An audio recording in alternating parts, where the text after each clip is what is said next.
Hello everyone and welcome back to my YouTube channel.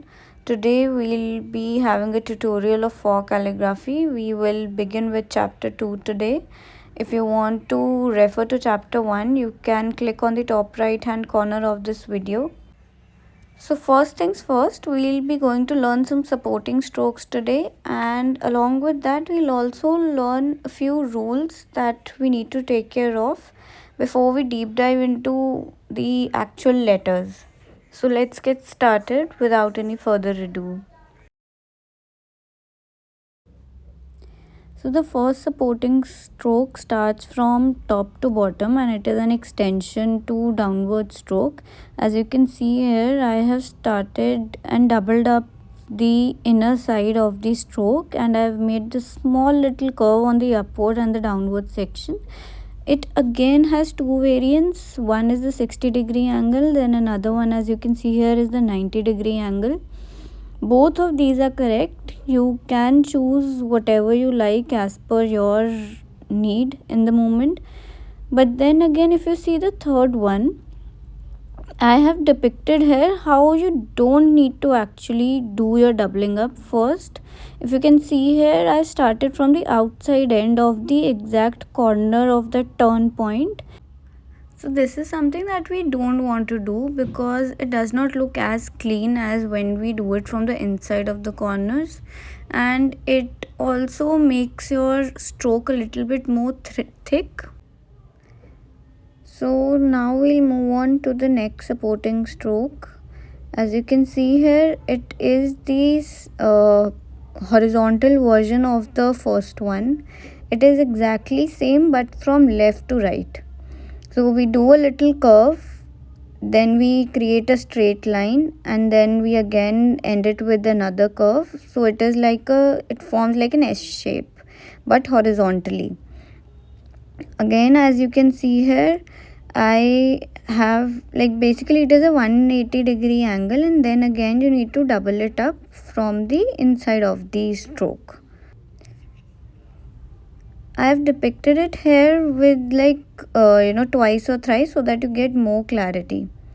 Now we'll move on to the third supporting stroke. So for third supporting stroke, I think you all must remember those small little birds that you used to make in your scenic pictures while you were a child. So as you can see here, it is very much similar to that, and it is more of similar to letter R. So if we go by graph boxes, you need to take two boxes horizontally and one box vertically, and then create a small letter R in the middle of it, and then overlap that with the first supporting stroke that you see here at a 60-degree angle. Then you need to go ahead and join all these supporting strokes together to form a capital letter R, and then what you need to do is just go ahead and fill the inside of these strokes as I have done here, and it will form a beautiful letter R. So basically, as you can see here, all these small strokes, supporting strokes, all the basic strokes that we learned in chapter 1, when we combine all of this, we can create beautiful letters, and it gives a depiction as if we have done real calligraphy. So I'll again depict to you how we can use these two supporting strokes and form letter B. As you can see on the right hand side, I've again formed that bird kind of shape and then did a supporting stroke from upward to downward, and then joined both of them to form letter B. Then again I'll go on the inside of these corners and fill it as I wish. So now let's start with the last supporting stroke. This is more of similar to a U form of shape or a duck form of shape. And it is joined again with the downward supporting stroke. As you can see here, it is also used in letters I, letters J, all in cap letters. And I'll depict it again to you so that you have better clarity. You need to form a U kind of a shape and then add it with a downward supporting stroke from top to bottom, as you can see here. And then you can easily form this, and it might be used in various capital letters. Again, once the supporting stroke is formed, all you need to do is go ahead on the inside of the corners of that supporting stroke. Here, from the point where I started the supporting stroke, where you can see a little curve, I've doubled it up and made a duck kind of a face, so that gives it a little more definition to it.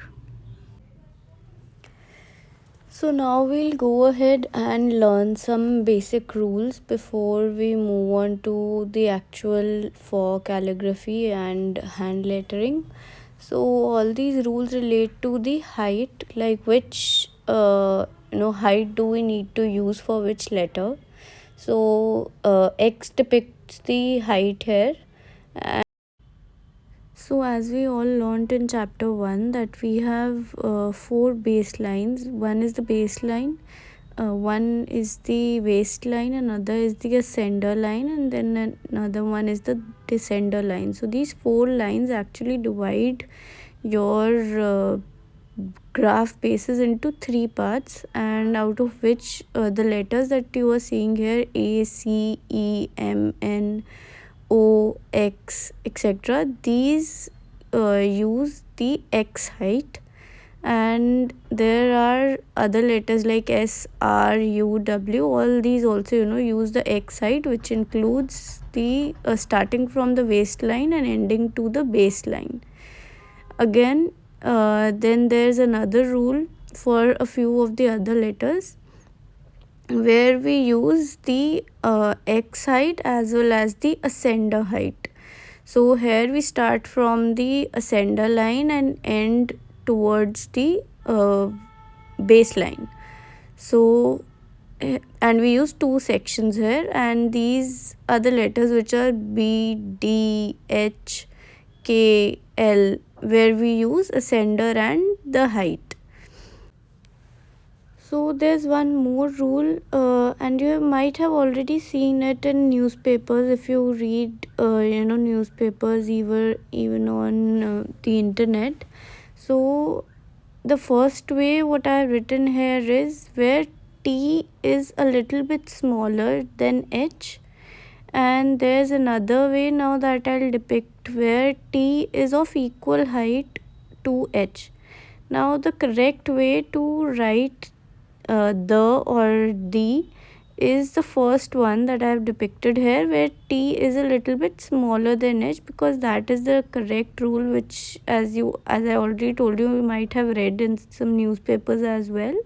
So T actually uses the height of the X height and the descender height, whereas H actually uses ascender and the descender height. So this is the major difference, and if we write T and H of the same height, it is not actually correct in calligraphy as well as normal handwriting also. Then there's another rule where we actually go ahead and use X height and the descender height, which actually starts from the baseline and end towards the descender line. As you can see here, I have depicted all of these letters and the heights, and you can also always refer to my chapter 1 to more understand about these lines and section or partition. So coming back to the fourth rule here, as I was saying, that it uses the height X height and the descender height. There are a few letters like J, G, Q, which uses this rule, and basically it starts from the waistline and ends on the descender line. And as you can see, I have also depicted here these letters, and I have created all of these at a 90-degree angle only. Again, you can this is just a basic variation. You can try different variations by doubling this up, maybe using some different colored pen, maybe trying some different strokes inside those double lines while you do try to do faux calligraphy. And there are multiple ways actually to beautify the letters that you are writing. We will get to that in the next chapter, but as of now you can see here these are the basic strokes and rules that you need to keep in mind before you form these letters. Then there is one more rule which uses the ascender height, the normal height, which is the x height, and then the descender height, all of three. And the letters here start from the ascender line and actually end at the descender line.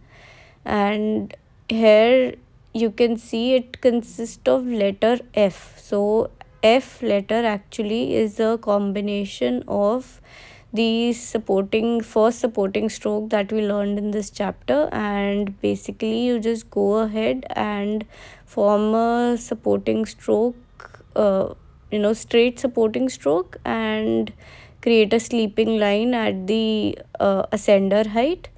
And then there's another form or variation to letter F, which I have shown on the right hand side, which you already might know. It is commonly used in our normal handwriting as well.